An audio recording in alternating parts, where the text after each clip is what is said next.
أعوذ بالله من الشيطان الرجيم بسم الله الرحمن الرحيم سبحانك لا علم لنا إلا ما علمتنا إنك أنت العليم الحكيم ففهمنا سليمان وكلنا آتينا حكما وعلما ربي اشرح لي صدري ويسر لي أمري واحلل عقدة من لساني يفقه قولي لا حول ولا قوة إلا بالله العلي العظيم سبحانك اللهم وحنانيك اللهم لا تنسني ولا تنسني الحمد لله أفضل الحمد اللهم صل على محمد وعلى آله وسائر النبيين والصالحين وسلم اللهم وفقني واهدني وسددني واجمع لي بين الصواب والثواب وعذني من الخطأ والهرمان آمين. Assalamu alaikum wa rahmatullahi wa barakatuh, and welcome to another episode of Questions and Answers. Well, that's what it is, Questions and Answers. I'm your host for the next approximately an hour. Amjad Muhammad is my name. Answering questions is my game. Sorry about that. It just naturally came to me. Apologies for that lame joke at such a late hour. But if you liked it, why not just call in and say, we really like that joke. If not, call in for your questions. The number to ring is 01274 214 299. 01274 214 299. We're going to start off with quite a long segment, alhamdulillah. So if you got plenty of time to get your questions in, and then we will be interrupted shortly for a short break, and then we will return just really to summarize things because we won't have too much time on the other side. So really this is the bulk of the Q&A. So please do get your calls in before we take a short break, inshallah. 01274 214 299. I'm going to talk about dawah. I did say I was going to talk about that. I didn't get a chance to talk about it yesterday. I talked about Ayatul Kursi yesterday. So I will talk about that, inshallah. But before that, I'm going to deal with some questions which have already appeared on our forum since yesterday. And obviously, in the meantime, if you do call in, I will take your suggestions, queries, observations, questions. So please feel free to call in. Okay, let's take these questions, inshallah. So, Bismillahir Rahmanir Rahim. First question is, a person is stuck in a certain situation. He continuously asks for help from family members to help him resolve his problem, whilst also asking Allah subhanahu wa ta'ala. Does this constitute shirk? So let's reply back to that. Assalamu alaikum wa rahmatullahi wa barakatuh. No, this does not constitute shirk. What you need to understand is that all avenues, all means, or rather all sources of goodness or badness or anything which happens in your life is due to Allah subhanahu wa ta'ala. That's the first thing to understand, that this is taqdeer. I remember yesterday when we were speaking about Iman Mufassal, Amantu billahi wa malaikatihi wa kutubihi wa rusuli wal yawmil akhir wal qadri khayrihi wa sharrihi. And taqdeer, predestination, it's good and it's bad, is min Allah ta'ala, is from Allah subhanahu wa ta'ala. So whenever we ask for anything, even if it be as something small as a shoelace tearing or a new pair of shoes or whatever, ask Allah subhanahu wa ta'ala first. That's the first thing you do. Then obviously you use your own aql, you use your own ability, you use people around you and for help to achieve that goal. If that goal is achieved through a person A or person B or person C, then that was the sabila, that was the means, that was the way Allah subhanahu wa ta'ala was going to take to get this done for you. Let me give you an example by explaining an episode in the time of the Prophet alayhi salatu wasalam. Prophet Muhammad sallallahu alaihi wasallam, when the Battle of Badr was about to take place, and this Battle of Badr that was about to take place was originally not going to be a battle. What happened was, obviously, the Muslims had gone and exiled and taken refuge in Medina.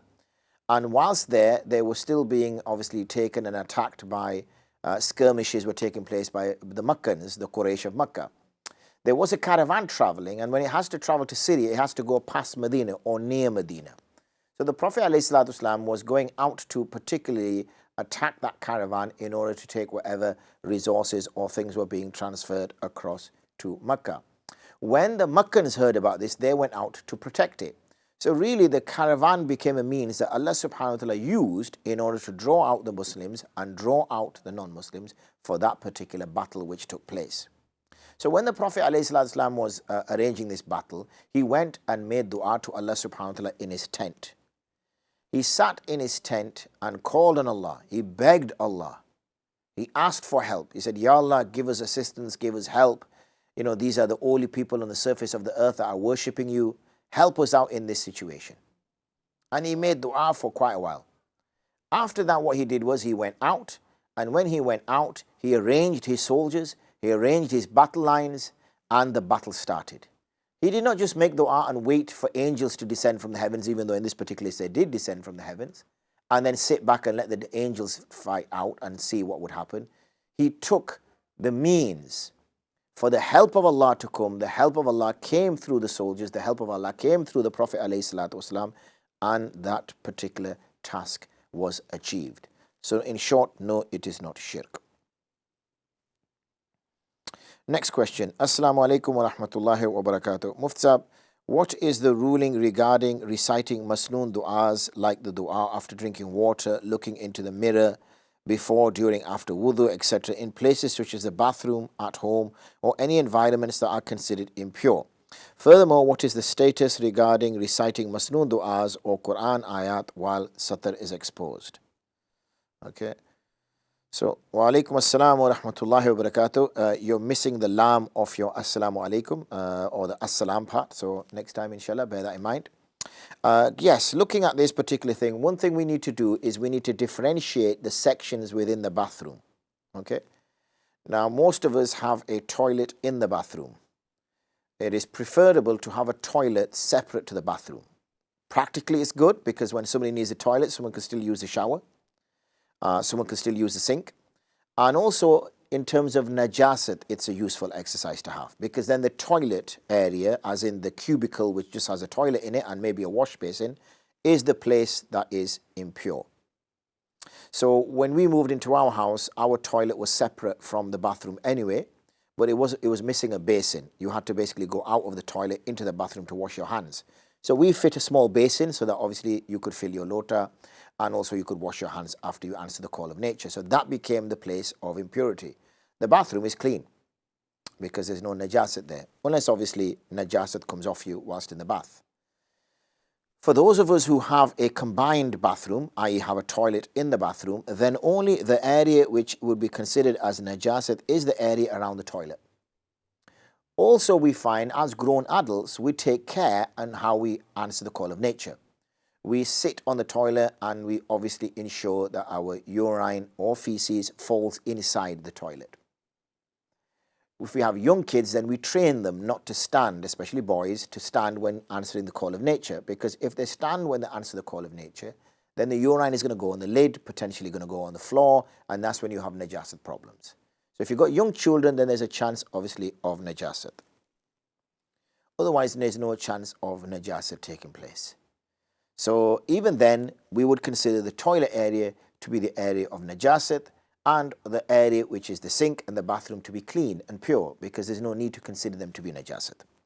Now that we've understood how to designate the bathroom and obviously the toilet, we now answer the question. So therefore, the mirror, after wudu, all these types of places, the dua will be in a pure place, so there's no harm. Masnoon du'as or Quranic ayats whilst the satar is exposed is khilaf of adab. One shouldn't do that. One should cover themselves and then obviously make the dua or the recitation then. Next point, salams. If one has a permanent brace for teeth, does his wudu ghusl still count? Okay. So, wa alaikum salam wa rahmatullahi wa barakatuh. There's no such thing as salams. We take the word salam and put an S on it to like make it an English word. It doesn't mean anything, salams. So we should say assalamu alaikum wa rahmatullahi wa barakatuh. If not, if we're short of time, then assalamu alaikum. Because assalam, there's two ways we can look at this. Assalam means the name of Allah, of peace. So in essence, what we're saying is peace be upon you, or Allah be with you. If we don't take it to mean the name of Allah and we take it to mean peace from Allah, then we're saying peace be upon you. Salams doesn't mean anything. So in essence, you're not making a dua, because that's what it is. Assalamu alaikum is a dua. So once we make that dua, then we will be able to. So anyway, that's that. A permanent brace, once it's a permanent, it becomes part of the teeth, like if we put fillings, and therefore you would not need to remove it because it's permanent and the ghusl would still be valid. So that's those questions. Let's now look at some of the questions which have come here. on the ladies forum. So that's the gents forum. We're now going to look at the ladies forum. So Assalamu alaikum wa WW, pray you are well. Is travel insurance allowed at time of booking flights? Jazakumullah khairan. Just purely on the basis if flights are cancelled due to COVID, not for medical cover. So, wa alaikum assalam WW. Again, WW doesn't mean anything. So if you're going to give salam, then assalamu alaikum. If you don't have the time to put in wa rahmatullahi wa barakatuh, then leave out the WW. It doesn't mean anything. If you have the time, then type it out. If not, then assalamu alaikum would suffice. Remember, giving salam is a dua. You are supplicating for that person. Writing, these sort of words down doesn't mean that you're supplicating for the person. It doesn't take too long to type it. And nowadays on phones, you can have shortcuts where you type a certain letter and that comes up. The problem with insurance is the transaction is forbidden when it involves riba and when it involves gharar. That's the issue. And most high street insurances are of that nature. If you took an Islamic variant like a takaful or something, then there will be permissibility because it's not a riba-based transaction.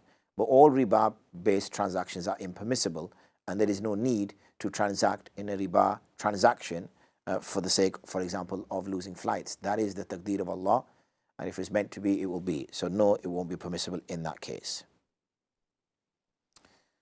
So that, alhamdulillah, deals with all the questions that have come in onto the forum that I have here. So now, obviously, we can take a sip of some coffee first.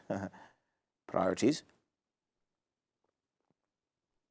And ask you to make your calls on 01274 214 299.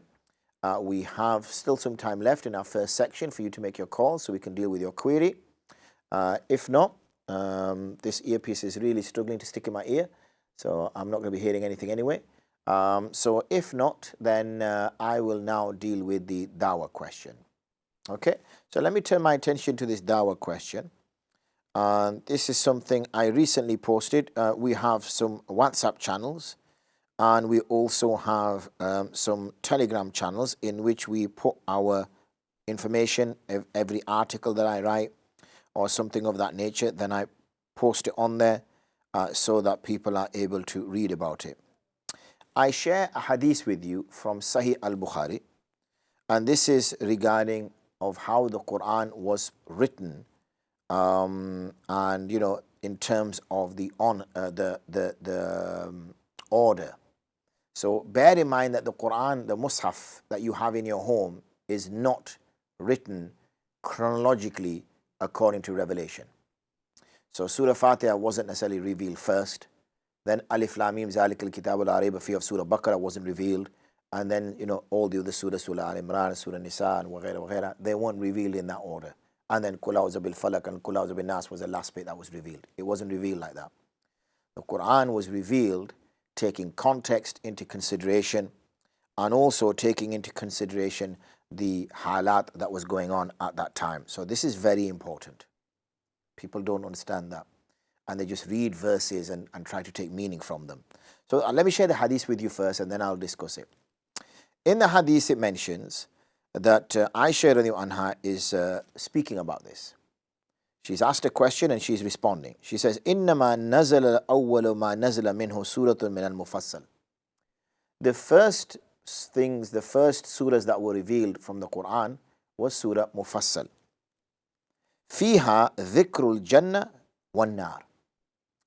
In there is a mention of the Jannah and also of the fire. So there's the first things which I mentioned. حَتَّى إِذَا ثَابَ النَّاسِ إِلَى الْإِسْلَامِ. The purpose is to draw people towards Islam. Then نَزَلَ الْحَلَالِ وَالْحَرَامِ. Then the halal and the haram was revealed. Then the legal and the illegal was revealed. وَلَوْ نَزَلَ أَوَّلُ شَيْءٍ لَا تَشْرَبُوا الْخَمْرَ. If, for example, the first thing that was revealed was, do not drink intoxicant drinks. Don't drink alcoholic drinks. If that was the first, don't drink wine, don't drink lager, don't drink beer, don't drink spirits, if those were the first ayats that were revealed, لَقَالُوا لَا نَدْعُ الْخَمَرَ أَبَدًا. The people would have said, we're never going to leave alcoholic drinks. Never. وَلَوْ نَزَلَ لَا تَزْنُوا. If, again, the first verses that were revealed was don't commit zina, don't have illicit relationships, don't have relationships outside the bond of nikah, don't have physical relationships outside the bond of nikah, if that was revealed first, لَقَالُوا لَا نَدْعُ zina أَبَدًا. They would have said, we're never going to leave zina ever. لَقَدْ نَزَلَ بِمَكَّةَ عَلَى مُحَمَّدٍ صلى الله عليه وسلم وَإِنِّي لَجَارِيَةٌ الْأَبُ. These verses were revealed in Makkah whilst I was a young girl playing, meaning I was still a child. So this is a key information which in here we find something that Aisha radiallahu anha speaks to us about the hikmah of the order of revelation. Now we lose that hikmah because we have the complete book. We have the complete Quran in front of us. So we lose that hikmah. Okay, that, you know, what's this got to do with, what's that got to do with, because for us, it's, for general public, when I say us, it's something to be recited for general public. It's not something to be assessed or you know, to try to deliver ahkam or to utilize it. That's for the learned. And the learned will know which verse was revealed when and where and what were the circumstances. This is what we call the asbabun nuzul.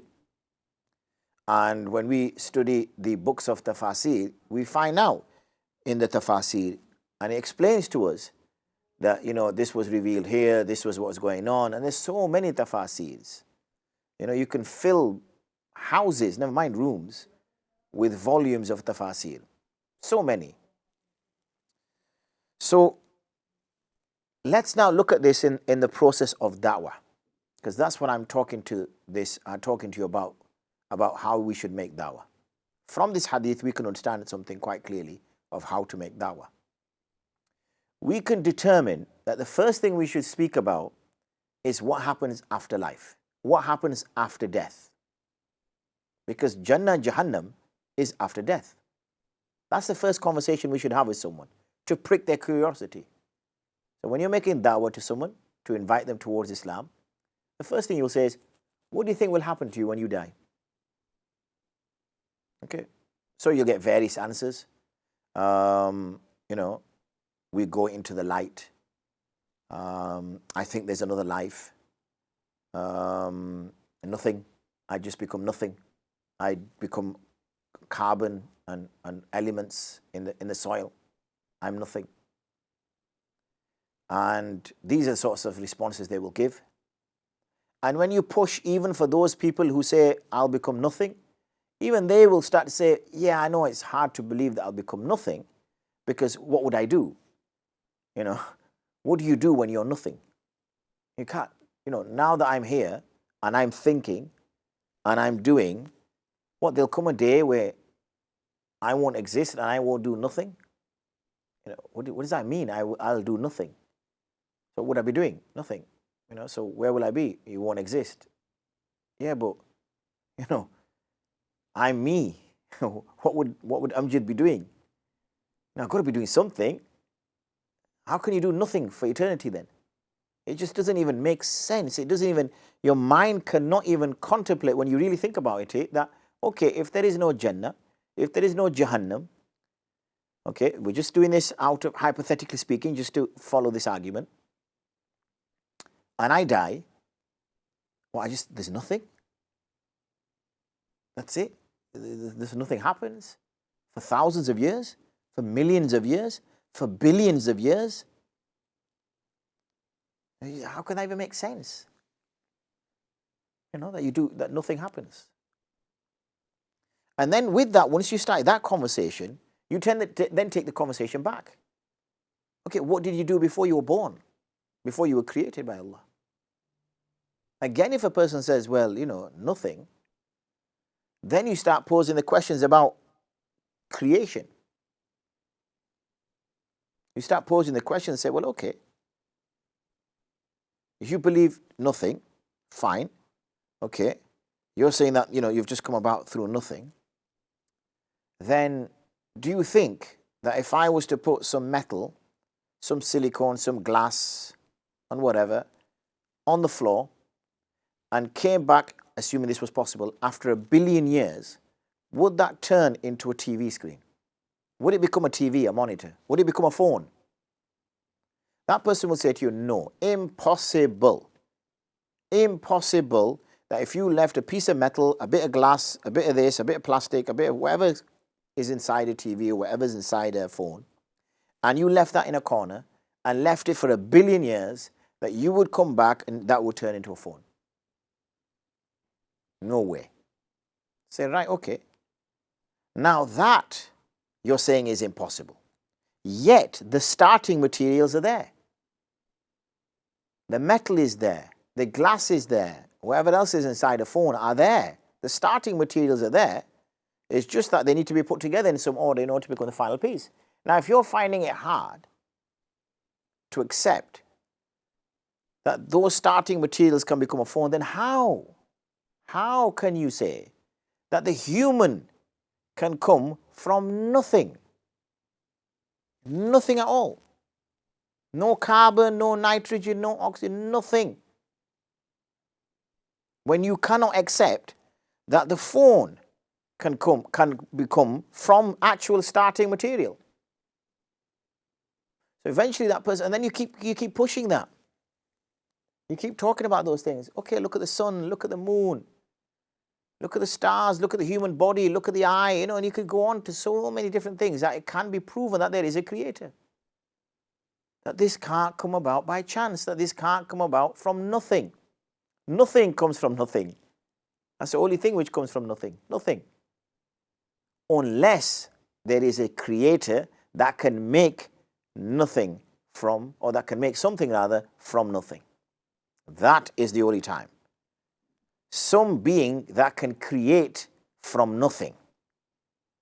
Because scientifically, using the laws of physics, okay, there is no possibility that anything can come from nothing. It's impossible. Something has to come from something. There has to be something that precedes it, that comes before it. So eventually you should have provoked this person's interest. Okay? That this person is now starting to talk about, yeah, okay, I see where you're going with this, right? Yeah, okay, so if there is a creator now, okay. So you leave that thought inside their head. Then say, okay, then you say, anyway, we've got a caller coming in, so let's take this caller. Assalamu alaikum wa rahmatullahi wa barakatuh. Dear caller. Yes, wa alaikum assalam wa rahmatullah. This is Ikram calling from Manchester. Yeah, my question, Sheikh, his question is that people do not generally do this. 2 rakah sunnah before Maghrib Fard and 4 rakah sunnah before Isha Fard. Now, I want to know whether these are okay and there is any hadith behind it and whether Sahaba used to practice this or not. Jazakallah khair, my dear brother. Okay, thank you. Okay, assalamu alaikum. So our dear brother, he asked the question about 2 rakats before Maghrib Salah, Sunnah, and 4 rakats before Isha Salah, Sunnah. Now, when we look into the hadith with regards to the 2 rakats before Maghrib, then there are numerous narrations that speak of that there are 2 rakats between every adhan and iqamah. Between the adhan and the iqamah, there are 2 rakats. So therefore, we understand that you can perform 2 rakats after the adhan of Fajr, after the adhan of Dhuhr, after the adhan of Asr, after adhan of Isha. You notice I omitted Maghrib. The reason why I omitted Maghrib, because there is very little time between the adhan and the iqamah, in that it should be almost immediately as the muadhin comes from the place of adhan, makes his way to the first saf, he should start his iqamah. And when he starts his iqamah, then the salah should start. Therefore, in that particular circumstances, there is no, the 2 rakats are excluded from there. We know, for example, the Prophet ﷺ prayed no nawafil before Maghrib, so that excludes that. So it's just this gap that we have between the adhan and the iqamah. So that's why that is excluded from there. With regards to the 4 rakats of Isha, before the Isha fard, there's no, I've not come across any sound hadith as such which explains the 4 rakats clearly. But there is a general understanding that there is 4 rakats that can be prayed before the Isha Salah. General understanding, nothing specific on that point. So that's why you find that you may pray it if you so choose, but if you chose not to pray it, then there's no harm upon the person to do so. As I said, I've not come across a specific hadith which mentions those 4 rakats. However, from the general understanding of hadith, there is scope for one praying that 4 rakats beforehand. So Jazakallah khair, my dear brother, for those questions, and I hope that those responses will suffice. So please do call in, ladies and gentlemen. The number to call is 01274 214 299. That's 01274 214 299. We do have a few minutes left now before we go for a short break. So if you're going to make a call, now is the time to make it. And also then when we return, it will be quite a short duration in order to be able to finish for today. So let's carry on. What was I talking about? So you've already planted this thought now inside the person's head. And the thought inside this person's head is that, okay, there is a creator, right? There is a creator. Or at least you've put inside the person's head doubt that there isn't a creator. You've at least made them think twice about that they were confident that there's no creator and we came from nothing, we will go to nothing. Now you've put some doubt inside their mind. So you can now pursue that. Okay, if there's a creator, then what is his purpose and what is our relationship to him? Why is it that there's a creator and then there's injustice? Why is it there's a creator and then people do evil? Why is there a creator? So clearly Allah subhanahu wa ta'ala, or we won't use the word Allah for now, the creator. So if the creator has created the world and there's all this harm and difficulties and hardships in it, then this world has not been created to enjoy. Because a creator who is so perfect would not make an imperfect world if he wanted us to enjoy it. So therefore, he's created the world for something else. And the world he's created it for, we then start to understand, it becomes a trial or a test. So we now find that we're actually being tested. Because a perfect creator would have justice. A perfect creator would have fairness. A perfect creator would not allow a zalim to go unpunished. A perfect creator would not allow an aggressor, somebody who's hit somebody, somebody who's caused harm to somebody, to get away with it. That would show imperfection. And a creator has to be, by definition, perfect. So therefore, this is all using rational reasoning. I've not used a single ayat of the Quran yet. I've not used anything, hadith or anything. I'm just using rational argument. Because when you argue with somebody, usually it's not based on rationale. It's not based on a person, accepting the Quran. Because they don't accept it. They don't believe. So once you start to make this rational argument, they say, yeah, actually, that makes sense. A creator has to be perfect. A perfect creator would create a perfect world. This is clearly not a perfect world. So obviously, there is something wrong with it. Then we get the understanding of the hereafter. Then we get understanding of doing good and doing wrong. So then we start explaining that there is a punishment and a reward. What's the punishment? Jahannam, the fire. Now the fire is just used to explain something which is going to be full of lots of things which aren't good. And that's putting it mildly. One being fire.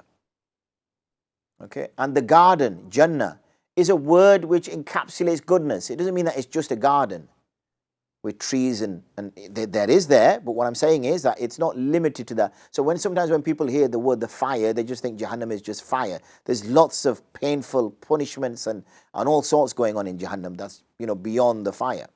Similarly, Jannah, there's lots of great and good things taking place in Jannah beyond a garden with rivers and trees. So so once now we start to think of Jannah, Jahannam, you're now trying to build this person's Iman. Iman is belief in something. Even if you do not know how to pray, even if you do not know how to recite the Quran, even if you do not know the first rule of Islam, your belief will come first, or it should come first. It's a belief which gets you into Jannah. So once the belief has been established, and now you know that this person is ready for the next stage, this person actually believes now in a creator, and now you're going to give the name to this creator. You're going to say the name of this creator is Allah. So now he has a name, Allah. You now give Jannah, Jahannam. You now start talking about the beliefs. You now start talking that Allah subhanahu wa ta'ala sends messengers to this planet. Pious people, the elite. He also sends books. You now start talking about the revealed text. He also has angels. You start talking about fate and predestination. You then start talking about the resurrection again. Then you move on to the halal and the haram. But we're going to pause on that. We're going to take a short break. We will return. I will finish the work that I've started. So join me shortly. Assalamu alaikum wa rahmatullahi wa barakatuh.